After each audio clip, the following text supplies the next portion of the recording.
Ketdik. Qo'shilib qo'llab turamiz. Konuşkunca gözlerimde çağırgan nurlarına korgan kayran köpürüm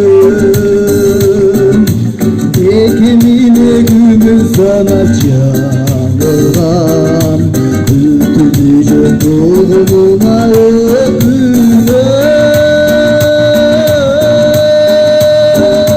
kimge aytıp büyüdümdü kimge yarım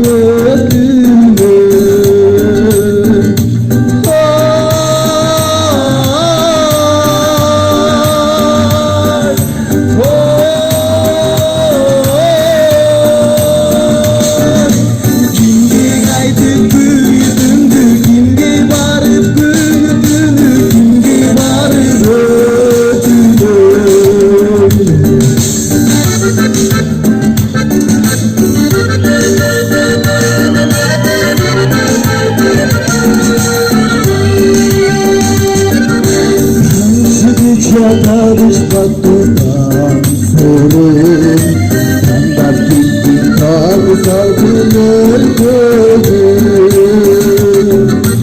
Kaval ben ayrıldan daha içiyorum Artık bir gün başka bir gün gördüm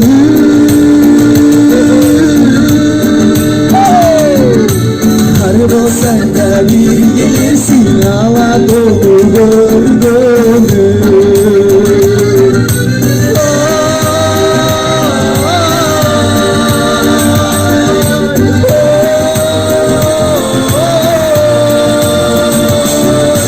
Sağlığına